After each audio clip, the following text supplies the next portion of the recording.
কেমন গেল বাংলাদেশে আসা তরুণ ফুটবলারদের ট্রায়াল? 3 দিনের ট্রায়ালের শেষটা হয়ে গেছে আজকে এই জাতীয় স্টেডিয়ামে। এখন যেমন মাঠে শুনশান নীরবতা, খেলা শেষে অবশ্য ব্যাপারটা মোটেই এরকম ছিল না। আমরা দেখেছি ফুটবলারদেরকে কাছে পাওয়ার জন্য মাঠে আসা দর্শকরা মাঠের ভেতরেই ঢুকে গেলেন, অর্থাৎ গ্যালারি থেকে তারা মাঠে প্রবেশ করে গেলেন। একটা সময় তো বিতোষক চাকমা, যিনি গোল করেছেন আন্ডার-19 হয়ে, তাকে মাঠ ছাড়তে হয়েছে দৌড়ে দৌড়ে। তাকে সমর্থকেরা এমনভাবেই জেগে ধরেছেন যে তিনি বোধহয় খানিকটা বিড়ম্বনাতেও পড়ে গেলেন এবং তারপর তিনি কোনো মতে ড্রেসিং রুম পর্যন্ত পৌঁছে গেলেন। এই ঘটনাই আসলে খুব বেশি দেখা গেছে খেলা শেষ হওয়ার পরে। কিন্তু সেই আলোচনায় নিশ্চয়ই বোঝাই যাচ্ছে যে এই ফুটবলারদেরকে ঘিরে কতখানি আগ্রহ মানুষের, কারণ তারা আশা করছেন যে এখান থেকে বাংলাদেশ দল যদি ভবিষ্যতে কিছু ফুটবলার পেতে পারে তাহলে সেটা হয়তো বাংলাদেশের ফুটবলের রূপরেখা আগামীতে তৈরি করে দেবে। এই দুই ম্যাচের ফল কি হলো, যদি এটাকে সহজ করে আমরা একটু র্যাপ আপ করে নিয়ে আসার চেষ্টা করি, যে 3 দিন ট্রায়াল হলো, প্রথম দুদিন শেষে তৃতীয় দিনে দুটো ম্যাচ রাখা হয়েছিল, যেখানে আন্ডার-19 এবং আন্ডার-23 নামে দুটো ম্যাচে দুই দল মুখোমুখি হয়েছিল। যেখানে প্রথম ম্যাচে 25-25 মিনিট সময় এবং মাঝে কিছুটা বিরতি। সেকেন্ড ম্যাচের ঘটনার ডিউরেশনও একই, অর্থাৎ আন্ডার-23 নামে যে টিমটা খেলেছে তারাও 25-25 মিনিট করে দুই অর্ধে খেলেছে, মাঝে কিছুটা বিরতি। যদিও ওই আন্ডার-23 টিমে কয়েকজন সদস্য ছিলেন যাদের বয়স 23 পেরিয়ে গেছে। আবার ওই টিমে আমরা দেখেছি যে ইমান আলমের মতো ফুটবলারও খেলেছেন, যার বয়স আসলে 20 বরাবর। 2005-এ এই ফুটবলারের জন্ম। পুরো ব্যাপারটার শুরু থেকে শেষ পর্যন্ত আমরা যদি একটু দাড়ি টানার চেষ্টা করি তাহলে ব্যাপারটা এরকম, যে জাতীয় স্টেডিয়ামে যখন প্রথম ম্যাচটা শুরু হলো বিকেল 4টার কিছু আশপাশে, আর একটু পরেই, যেটা বিকেল 4টায় শুরু হওয়ার কথা ছিল একটু পরে করে শুরু হয়েছে। এরপরে আমরা দেখলাম যে দুই দলের ফুটবলাররা দাঁড়ালেন সারি করে এবং জাতীয় সঙ্গীত বেজে উঠলো, যেটা একটু হলেও নতুন। এই ধরনের ম্যাচে সাধারণত এরকম ব্যবস্থা থাকে না।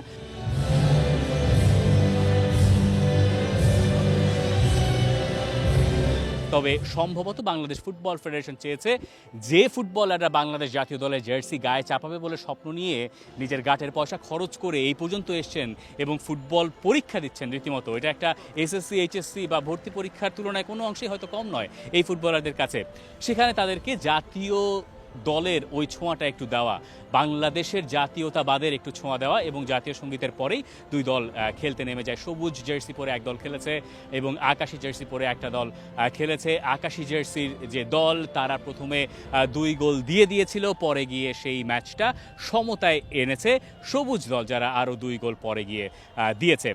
এবং ওই ম্যাচেও বেশ কজন ফুটবলার নজর কেড়েছেন খুব স্বাভাবিকভাবেই।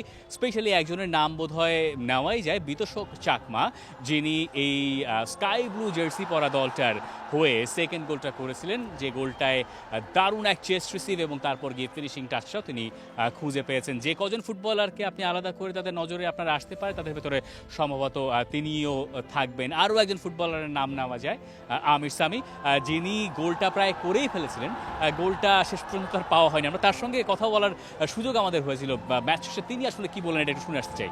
Yeah, man, I thought I had that. আমার আসলে একটা গোল হইতো আর কি ছিল, যে আমি চেষ্টা করছি আর কি, আমি কিছু বলতে পারবো না, কিন্তু আমার যেটা আসলো আমি ওইটা করছি।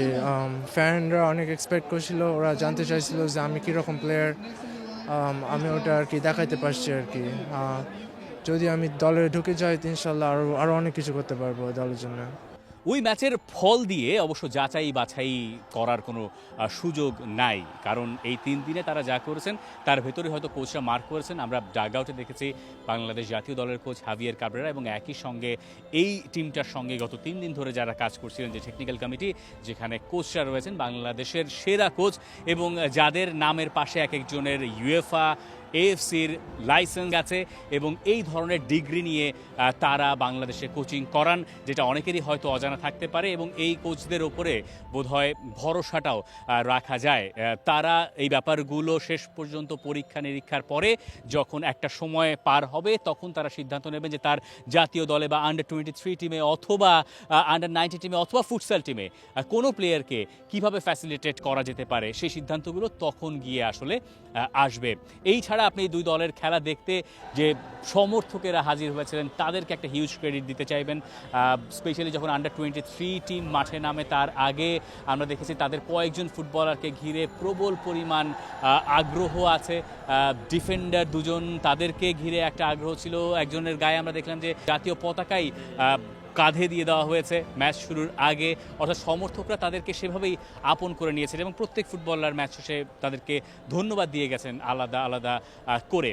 এরপরে যখন ওই ম্যাচটা শেষ হলো 2-2 গোলের ম্যাচ, এবং এরপরে আমরা দেখলাম সিনিয়র টিম, যেটাকে আন্ডার-23 টিম আপনি বলতে পারেন, সেখানে ওই একই রঙের জার্সিতে ভাগ হয়ে দুটো টিম ম্যাচ খেলেছে, একই রকম ডিউরেশন, কিন্তু ওই ম্যাচে শেষ পর্যন্ত গোলের দেখা পাওয়া যায় নাই।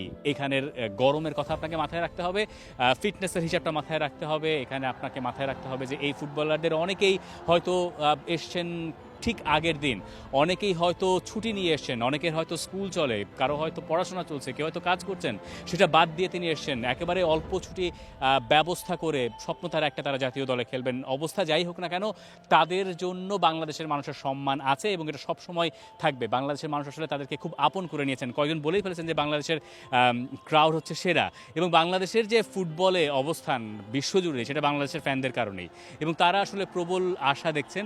এই ম্যাচ তারা মাঠে দেখার তাদের সুযোগ হয়েছে, গ্যালারি একদম উন্মুক্ত ছিল, আপনি চাইলেই তাদের ম্যাচ দেখার সুযোগ পেয়েছেন।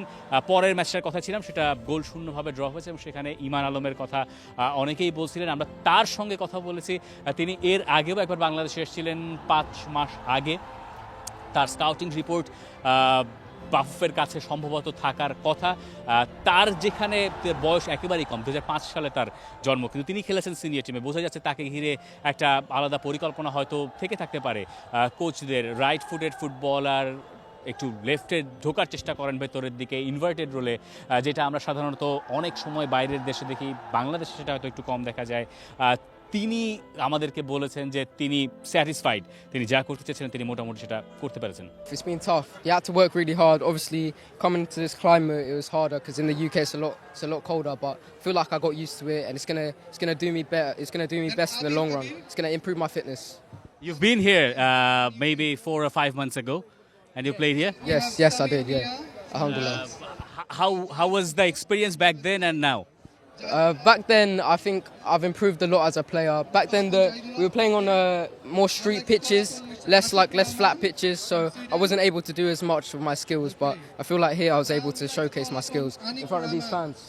আমরা এরপরে শেষ দিকে গিয়ে একটু কথা বলার সুযোগ পেয়েছিলাম এই দলটার সঙ্গে যে ফিজিও যোগ করা হয়েছিল তাদের কাছ থেকে। আমাদের একটু জানার আগ্রহ ছিল যে প্লেয়াররা কি একটু আড়ষ্ট ছিলেন কিনা এই আবহাওয়ার কারণে, সেই ভীতিটা তারা কি করে দূর করেছেন। তারা বলছেন যে বাংলাদেশের এই প্লেয়ারদের মূল যে স্বপ্ন ছিল সেই স্বপ্নের সঙ্গে তারা কম্প্রোমাইজ করেন নাই বলেই তারা আসলে সেটাকে উতরে যেতে পেরেছে। যেমনটা বাংলাদেশ ফুটবল ফেডারেশনের টেকনিক্যাল ডিরেক্টর প্রথম দিনে বলেছিলেন যে এই প্লেয়ারদের ভিতরে এত বেশি আকাঙ্ক্ষা যে তারা সব কিছু ওভারকাম করে যাওয়ার স্বপ্ন দেখেন, যেহেতু সেটা তারা করেও যেতে পারেন।